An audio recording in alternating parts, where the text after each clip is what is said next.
네, 오이과학의 루틴쌤입니다. 이번 시간에는 35강이고요. 생물 파트, 생물이라고 안 하죠. 생명과학 파트, 네, 배설에 대해서 한번 배워보도록 하겠습니다. 지금 여기 제목에 배설의 이유라고 나와 있는데요. 이거 이유, 유럽연합을 말하는 게 아니고요. 예, 배설을 왜 하냐? 그 이유를 물어본 겁니다. 예, 제가 좀 농담 쪽으로 한번 써봤습니다. 어릴 적에 한 번쯤은 자, 여러분 이 사진처럼 한번 경험해 보셨겠죠? 네, 저도 그렇고요. 네, 저도 많이 해봤는데요. 네, 많이 좀 부끄러운 과거지만 누구나 당연한 과거입니다. 어, 보통 이제 엄마나 쉬쌌어라고 표현하는데 지금은 정확하게 좀 배우는 시간이니까 엄마나 배설했어라고 표현하는 주는 게 정확하겠죠? 네, 보통 아이들이 이렇게 표현한다면 뭔가 좀 네, 가능성이 있는 아이라고 보시면 됩니다. 뭐 거의 그러지 않거든요. 저도 그런 적이 없고요. 그냥 한번 재미삼아 그려봤습니다. 사진에서 보여드렸듯이 우리는 매일매일 소변이 마려워요.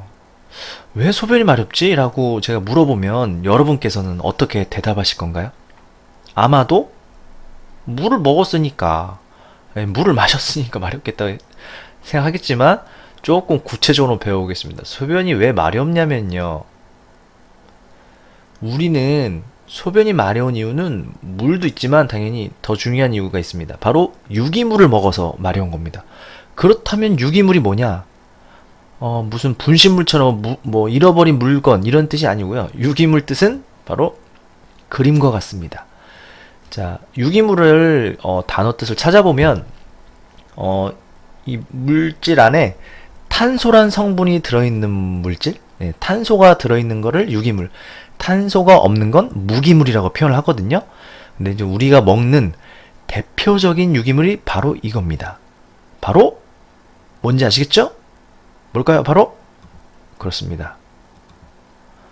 네, 빵, 계란, 아보카도가 아니고요. 예, 빵에 들어있는 탄수화물, 계란에 들어있는 단백질, 아보카도에 들어있는 지방, 예, 지방이 우리가 먹는 유기물의 대표적인 겁니다. 모두 다 영양소죠. 네. 참고로 여기 제가 지질이라고 써놨는데, 지방은 정확한 말이 아니고요. 보통 정확한 말은 지질입니다. 근데 지질의 종류 중에서 한 종류가 지방이 있는 겁니다. 네. 뭐 지방도 정확하게는 네, 다른 말이 있는데 그건 중요한 게 아니고 근데 보통 사람들은 지방이라고 하면 다 알아듣죠. 네, 기름이란 기름 성분이란 뜻이니까 자 이런 걸 모두 다 유기물이라고 해요. 제가 뭐라 말씀드렸죠? 유기물의 뜻이 기억나십니까? 자 제가 다음 걸 보여드리겠습니다. 자 이 영양소를 이루는 구성 원소 작은 알갱이들 원소를 보면 바로 이렇게 되어 있습니다. 자, 제가 아까 전 유기물에는 탄소가 꼭 들어있다고 했죠? 자, 모든 영양소에는 탄소가 들어있습니다. C가 탄소입니다. 그런데 보시게 되면 세 가지 영양소가 다 구성 원소가 비슷합니다. 거의 같아요. 그쵸? 하지만 이 단백질에만 이 N이라는 질소, 네, 질소라는 원소 기호입니다. 과자 봉지에 있는 거죠. 네, 질소 성분이 좀 더 추가로 들어있는 차이가 있고요. 이 원소 구성원소가 되게 중요합니다. 뭐 책에 안 나오는 것도 있지만 이거를 알고 있으면 더 이해하기 쉬워요. 왜냐면 자 우리는 이 유기물을 먹어서 소변이 마렵습니다. 나중에 말씀드리겠지만 그런데 우리 이걸 먹으면 찌꺼기가 생깁니다. 어려운 말로 노폐물. 이걸 먹어서 생기는 노폐물의 대표적인 예시가 바로 이겁니다. 자, 잘 보시게 되면 이 검은색 글씨 탄수화물과 지방, 지질 또는 지방, 지방을 먹게 되면 찌꺼기가 CO2, 이산화탄소하고 물, H2O가 생기죠? 왜냐면 그 유기물에 C와 HO가 들어있기 때문에 C와 HO로 이루어진 노폐물이 생기는 겁니다. 얼마나 쉽습니까? 그러나 단백질에는 질소라는 원소가 들어있으니까 질소가 들어있는 노폐물이 하나 더 추가된 겁니다. 이 NH3가 암모니아라고 합니다. 암모니아. 이거 중요한 건 아닌데 우리 오줌 싸면 네, 좀 찌린내 나죠. 예. 그 오줌 냄새 원인이 이 암모니아 때문이에요. 예, 그래서 우리는 오줌 냄새가 났으니까 결국 우리는 단백질을 먹은 거다라고 추측할 수 있어. 냄새만 봐도요. 자, 좀 더 자세하게 들어가 보겠습니다. 지금 제목이 배설의 이유지만 자꾸 다른 쪽으로 가는 이유가 있습니다. 배설의 이유를 배우는 거예요. 배설을 배우는 게 아니고요. 배설을 왜 하냐? 배설을 하는 거는 난 숨만 쉬었을 뿐. 무슨 뜻이냐면 여러분 다 호흡하죠. 호흡하면 배설할 수밖에 없어요. 그래서 호흡의 과정을 알아두셔야 됩니다. 자, 이거 어려운 걸 뭐 이해 안 하셔도 되고요. 제가 말씀드리겠습니다. 자, 이건 그냥 세포로 생각하시면 됩니다. 세포. 우리 몸 세포로 이루어져 있죠? 자, 우리가 음식을 먹으면 유기물이 들어와요. 그 유기물이 잘게 잘게 쪼개져서 우리 몸에 흡수되면 세포가 먹습니다. 이때 우리가 숨으로 들어마신, 숨 쉴 때 들어마신 산소가 들어옵니다. 호흡할 때 들어온 산소가 우리가 먹은 영양소 유기물하고 세포가 흡수를 해서 이거 가지고 이 세 가지를 만들어낸다 그 얘기입니다. 에너지도 발생하고요. 에너지 발생하니까 먹겠죠. 그 다음에 찌꺼기 물이 나오고요. 아까 전에 노폐물 이산화탄소가 나오죠. 이거는 뭐 이 열 에너지를 저장하는 알갱이 이름인데 이건 뭐 지금 과정에서 중요하지 않고요. 배설에서는 뭐 크게 상관이 없으니까. 자, 결국 우리가 숨을 쉬는 거는 좀 구체적으로 말씀을 드리면 우리가 숨을 쉬는 게 아니라 세포가 숨을 쉬는 거예요. 우리가 그 마신 폐로 들어온 산소를 결국 사용하는 곳은 세포입니다. 세포가 이걸 사용해서 무언가를 만들어내고 중요한 거를 만들어내고 그 만들어낸 과정에서 찌꺼기가 발생하죠. 이 모든 과정을 호흡이라고 하는 거예요. 정확히 표현하면 세포 호흡입니다. 이해되시겠죠? 왜 자꾸 호흡을 말씀드리냐면 호흡 때 발생된 이 찌꺼기가 배설되기 때문이에요. 그래서 그쪽으로 가는 겁니다. 결국 저도 그렇고요. 우리는 매일매일 숨만 쉬고 배고파서 음식을 좀 먹었을 뿐인데 이것 때문에 결국 쉬가 마려운 겁니다. 아까 찌꺼기 그 노폐물 물이 나왔잖아요. 이산화탄소는 숨으로 나가니까 그건 빼고요. 그건 뭐 크게 어려운 거 없으니까 오늘은 그 물에 대해서만 대표적인 노폐물이 물이거든요. 그 호흡의 결과 대표적인 우리 배설이죠. 배설의 결과 배설을 하는 제일 중요한 물질, 제일 많이 배설하는 게 물이죠. 그래서 이제 쉬에 대해서 말씀드리는 거예요. 그렇다면 배설의 정확한 뜻을 알고 가야겠죠? 자, 배설은 혈액 속 노폐물을 걸러 몸 밖으로 내보내는 과정. 이해는 되시죠? 그냥 피 속에 있는 찌꺼기 버리는 거구나. 그런데 혈액 속에 찌꺼기가 있다. 그 말은 혈액 속에 영양소도 들어있다. 그 얘기입니다. 우리가 먹는 모든 거는 다 피 속에 녹아 들어가요. 모든 거 다. 산소, 이산화탄소 다 피 속으로 들어와서 그 피가 온몸을 돌아다니면서 세포한테 주고 영양소는 주고 찌꺼기는 받고 이러는 겁니다. 운반자 역할이에요. 우리가 혈액이라는 게. 그래서 이 배설은 간단히 말씀드리면 세포 호흡을 해서 찌꺼기를 버리는 겁니다. 근데 여러분께서 잠깐 착각하시는 게 있습니다. 배출이라고 표현하면 안 됩니다. 배출은 아닙니다. 우리가 말한 배출은 뭐냐면요. 소화. 우리가 음식을 잘게 쪼개는 거를 소화라고 하죠. 소화의 결과 나온 그 대변 같은 거 있죠. 대변은 우리 혈액 속으로 들어온 노폐물이 아니에요. 그쵸? 그러기 때문에 우리 응아는 배설이라고 안 하고 배출이라고 하고요. 오줌은 세포 호흡의 결과 생긴 찌꺼기라서 배설이라고 합니다. 정확히 구분하시면 나중에 이해되실 때 도움 많이 되실 겁니다. 자, 이젠 한번 노폐물을 간단히 버려보겠습니다. 제가 말씀드린 건 간단히 요약했다는 얘기인데 요약. 생각보다 어렵습니다. 자, 제가 한번 짧게 좀 간단히 말씀드릴게요. 너무 자세히는 안 하고요. 구체적인 건 교재나 다른 거 보시면 되니까 전 기본적인 이해 과정을 말씀드리겠습니다. 자, 첫 번째. 노폐물을 버리기 위해서는요. 노폐물을 걸러내고요. 노폐물을 운반하고 그 다음에 밖으로 내보내면 됩니다. 간단하죠? 자, 이해되시죠? 자, 근데 걸러내는 곳이 어디냐? 바로 여기입니다. 걸러내는 곳이 콩팥입니다. 주로 걸러내는 곳입니다. 노폐물 중에서 물입니다. 물을 걸러내는 곳이 콩팥입니다. 자, 근데 밑에 써 있죠? 운반하는 곳은 어디냐? 오중관이라고 하는 곳이 운반하는 통로고요. 바깥으로 내보내는 곳은 방광과 요도입니다. 제가 여기서 이렇게 옆으로 정리를 해드렸고요.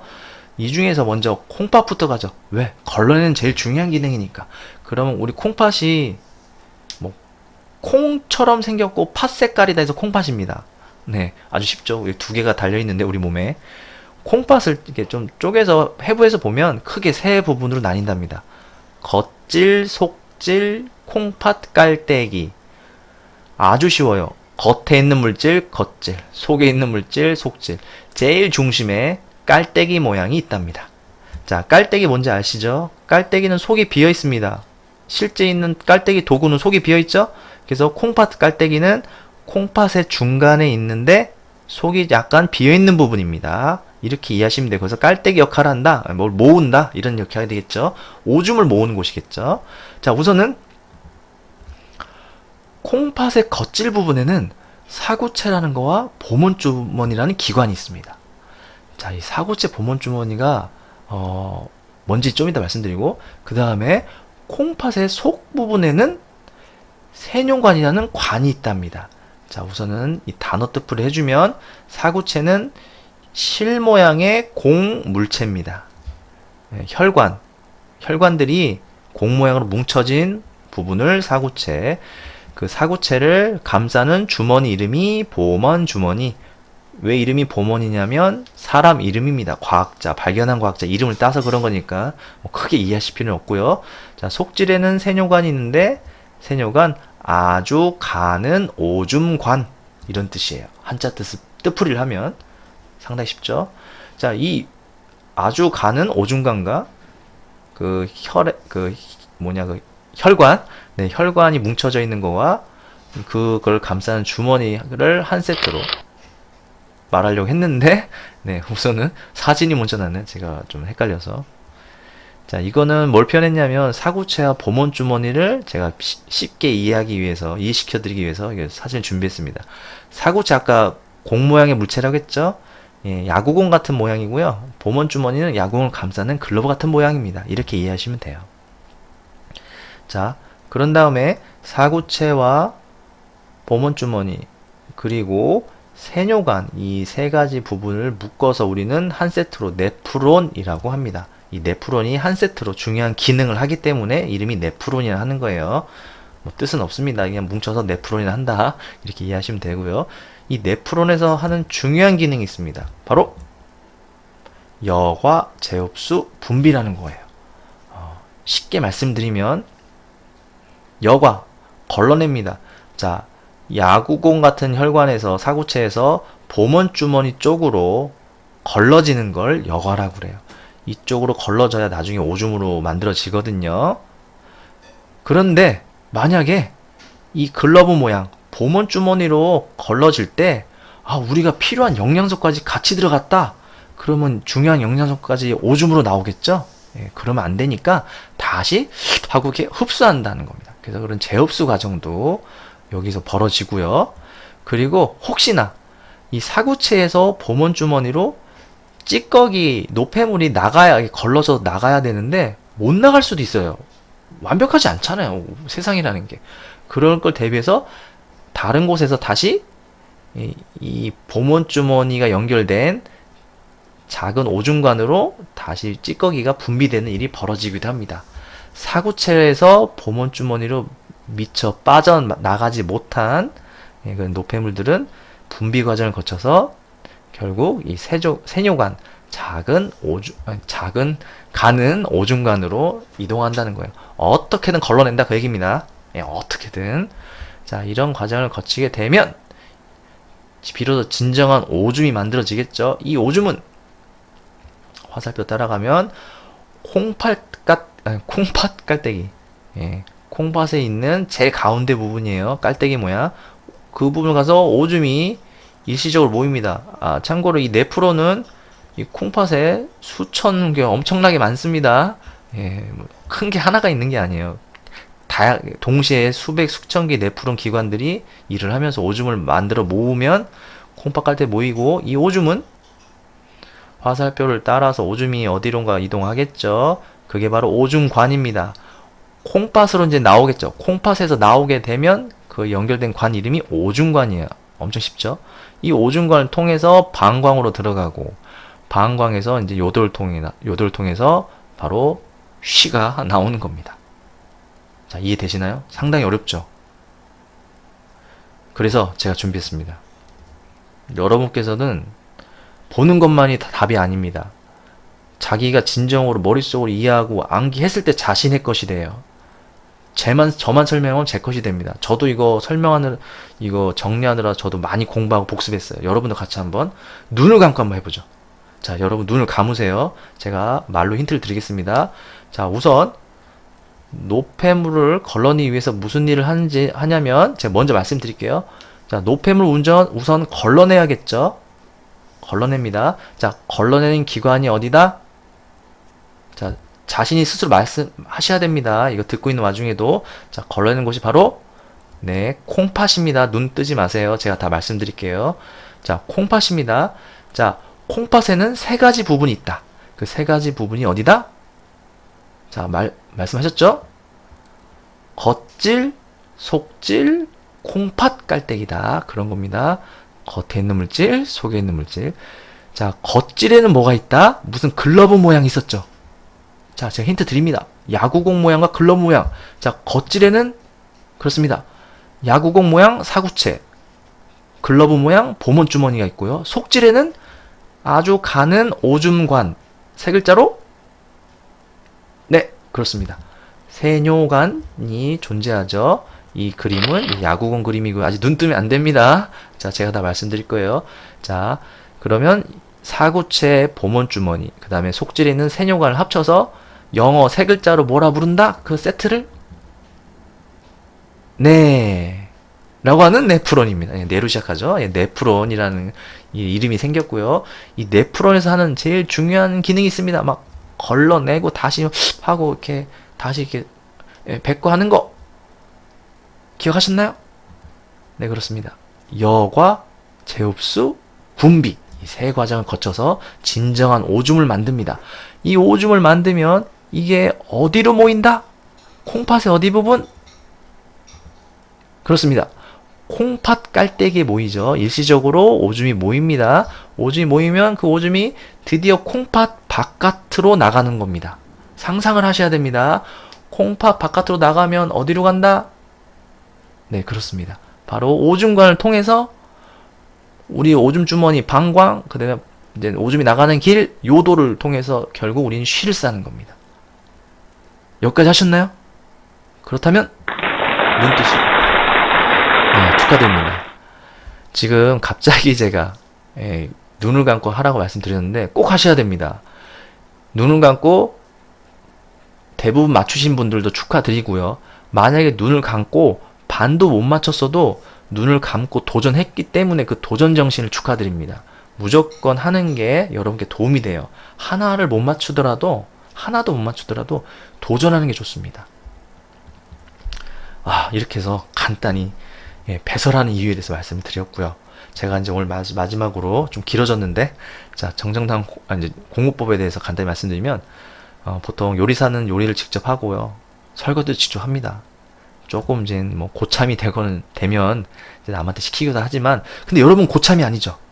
아직 공부에 대한 마스터 경지, 어떤 뭐 이렇게 고수준의 경지에 오른 게 아니라면 여러분이 문제를 직접 풀고 채점도 직접 하셔야 되는 거예요.